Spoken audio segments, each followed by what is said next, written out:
శ్రీమాత్రే నమ. జయ గురు దత్తాత్రేయ నమ. ఈ వీడియోలో మనం మకర రాశి వారికి వారి జీవితంలో అదృష్టవంతులుగా మారాలంటే ఏ నియమాలు పాటించాలి, తీసుకోవలసిన జాగ్రత్తలు ఏంటి అన్న విషయాన్ని మనం ఈ వీడియోలో పరిశీలిద్దాం. సహజంగా మకర రాశి రాశి చక్రంలో 10వ రాశి అవ్వటం వల్ల ఇది సహజ కర్మస్థానం అవుతుంది. జాతకుడు గత జన్మలో తను తీర్చుకోవాల్సినటువంటి రుణాలు తీర్చుకోవడానికి ఈ జన్మ తీసుకోవడం జరుగుతుంటుంది.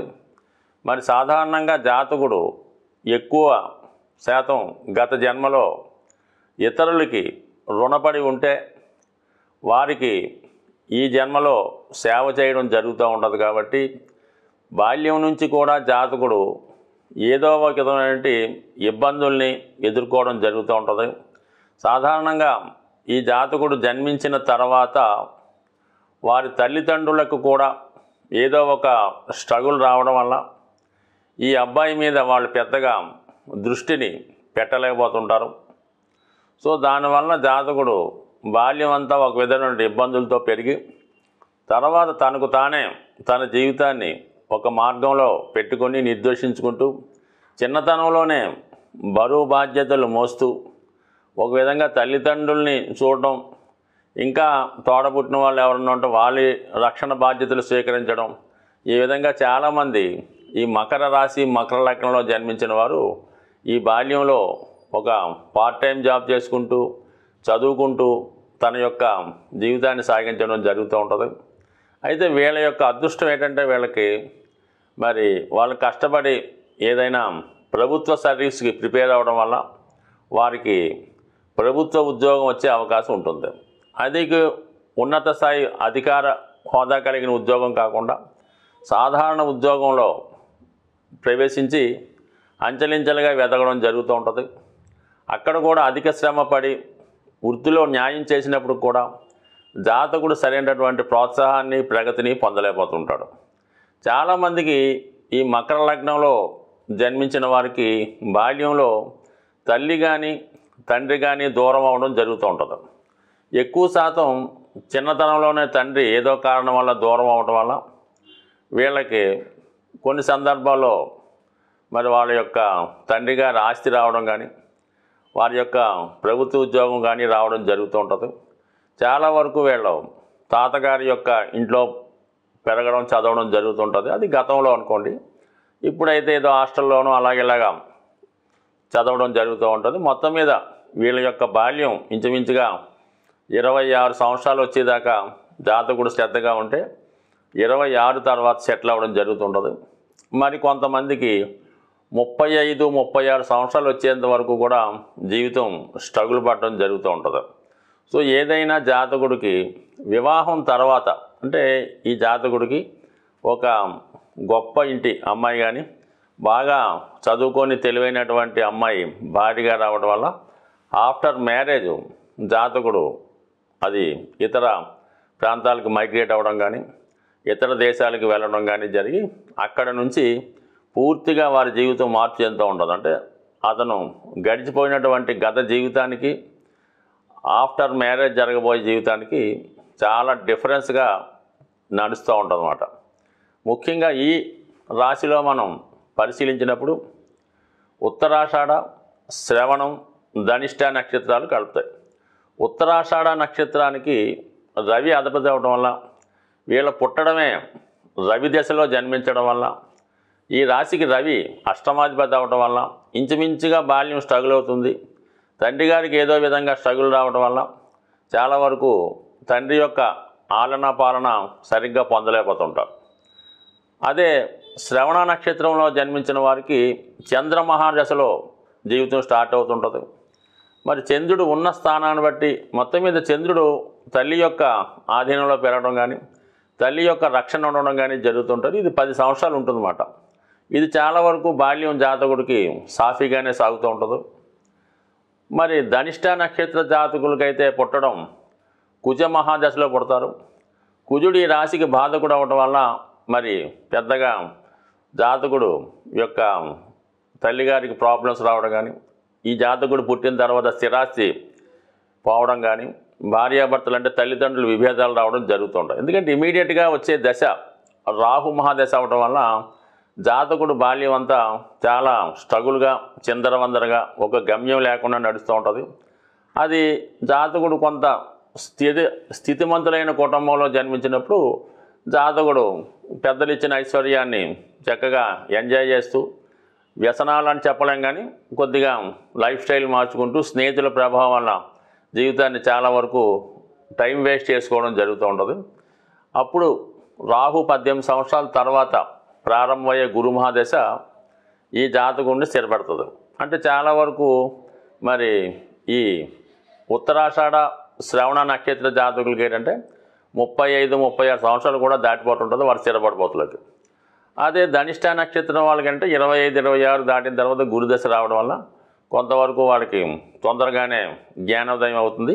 అప్పటికి ఉన్నదంతా పోగొట్టుకోవడం జరుగుతుంటుంది. కాబట్టి బట్ ఏదైనా మకర రాశి వారికి చిన్నప్పటి నుంచి పెద్దల పర్యవేక్షణ, అలాగే ఒక విధంగా క్రమశిక్షణతో ఉన్నప్పుడు జాతకుడు సరైనటువంటి మార్గంలో వెళ్ళడం వల్ల జీవితంలో ఉన్నత స్థాయికి వెళ్ళడం జరుగుతూ ఉంటుంది. అదే చిన్నతనంలో సరైనటువంటి క్రమశిక్షణ లేకపోవడం అంటే ఎక్కువ శాతం ఈ మకర రాశి మకర లగ్నంలో జన్మించిన వారి యొక్క పేరెంట్స్ ఇద్దరిలో ఎవరో ఒకరికి ప్రాబ్లం రావడం కానీ, ఒకరు దూరం అవడం కానీ, లేదంటే ఇద్దరు ఏదో కోర్టుకి వెళ్ళి అబ్బాయిని విడిచిపెట్టడం కానీ, ఈ విధమైన చికాకులు జరుగుతుంటాయి. కాబట్టి అనుభవంతో కూడుకొని ఉంటుంది. తర్వాత జీవితంలో వివాహం అయిన తర్వాత వీరి యొక్క సంతానాన్ని అంటే చిన్నప్పుడు వీడు చాలా కష్టాలు ఇబ్బందులు పడటం వల్ల పిల్లల్ని అతి క్రమశిక్షణతో పెంచుతూ ఉంటాడు. ఆ క్రమశిక్షణతో పెంచడం వల్ల పిల్లల జీవితంలో పైకి వచ్చినప్పుడు కూడా మరి జాతకుడిని పిల్లలు సరిగ్గా చూడకపోవడం, తర్వాత తండ్రి గారికి నుంచి దూరం అవడం కూడా జరుగుతుంటుంది. అందువలన ఈ మకర రాశి వారి ఫ్యూచర్ జీవితంలో పిల్లల మీద ఆధారపడి వాళ్ళ మీద నమ్మకం పెట్టుకోవడం అనేది అంత శ్రేయస్కరం కాదు.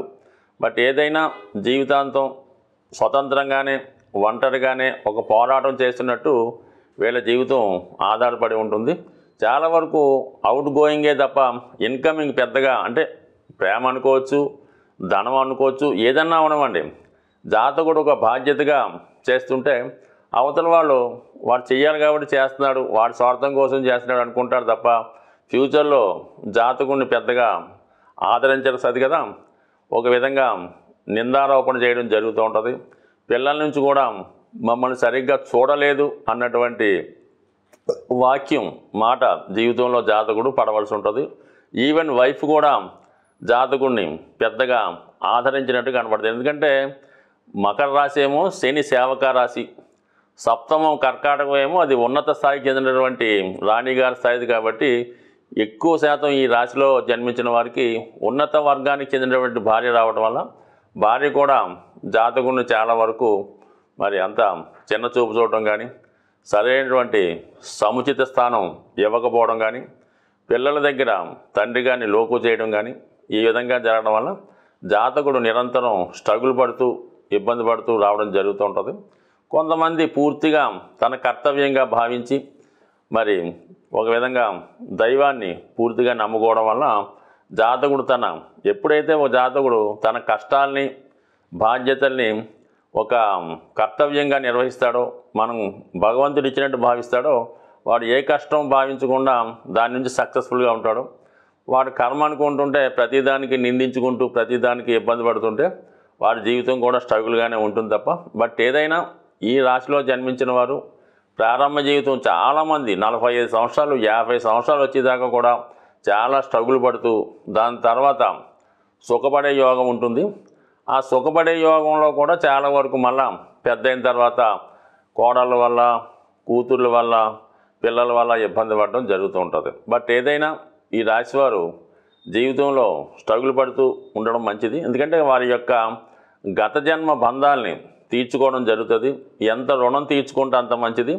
మళ్ళీ ఈ జీవితంలో ఇతరుల మీద రుణపడి ఉన్నా, ఏదన్నా ఈ రుణం చేసి అప్పు చేసి వాళ్ళని చెల్లించలేకపోయినా మళ్ళా గత జన్మలో వచ్చే జన్మలో కూడా మళ్ళా ఈ మకర రాశిలోనే జన్మించవలసి ఉంటుంది. అంటే ఇది ఒక ఎగ్జామ్ లాంటిది మాట ప్రతి ఒక్కరికి కూడా. ఇది పాస్ అయిన తర్వాత నెక్స్ట్ కుంభరాశిలో కొంత రుణాన్ని తీర్చుకొని ఇంకా ఫైనల్గా మీనరాశిలో స్వర్గానికో నరకానికో పితృలోకానికో వెళ్ళడం జరుగుతుంటుంది. బట్ ఇదే చాలా వరకు చాలా పరీక్షతో కూడుకున్నటువంటి స్థానం. అందుకే ఈ రాశిలో మరి గురు భగవానుడు నీచ పొందుతూ ఉంటాడు. ఎందుకంటే ఇది నువ్వు గత జన్మ కర్మ బాబు, ఈ జన్మ నేను ఏం చేయలేని చెప్తుంటాడు. అంటే గురువు అంటేనే సాక్షాత్ విష్ణుమూర్తి పరమేశ్వరుడు అన్నమాట. అదే అంత భగవంతుడే ఈ రాశిలో ఉన్న వాళ్ళని ఏం చేయలేనప్పుడు మానవులు పెద్దగా దీని మీద చేయలేరు. కుజుడు ఉచ్చులో ఉంటాడు కాబట్టి అది కుజుడు పని ఏంటంటే కుజుడు యమధర్మరాజు స్వరూపం కాబట్టి అతను శిక్షించడమే అతని ప్రభావం. ఏదో అక్కడ ఉంటూ జాతకుడు జాగ్రత్తగా వెళ్ళినంతకాలం పర్లేదు, ఏమాత్రం చిన్న తప్పు చేసినా ఖచ్చితంగా శిక్షిస్తూ ఉంటాడు. ఎందుకంటే అతను శత్రుస్థానంలో ఉన్నాడు, శని యొక్క స్థానంలో ఉన్నాడు కుజుడు. అంటే అక్కడ 10 మంది 100 మంది 1000 మంది పనిచేస్తుంటే ఎవడు తప్పు చేస్తున్నాడో చూడడానికి ఉన్నటువంటి ఒక సూపర్వైజర్ లాంటి వాడు, యమధర్మరాజు లాంటి వాడు అక్కడ కుజుడు. అందుకని తప్పు దొరికిందా ఖచ్చితంగా పనిష్మెంట్ ఇచ్చేస్తుంటాడు.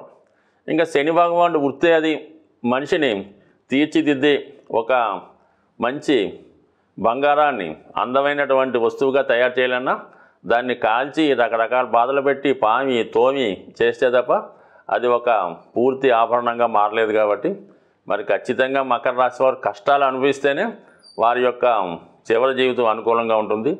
సుఖపడితే సుఖపడినట్టే ఉంటుంది.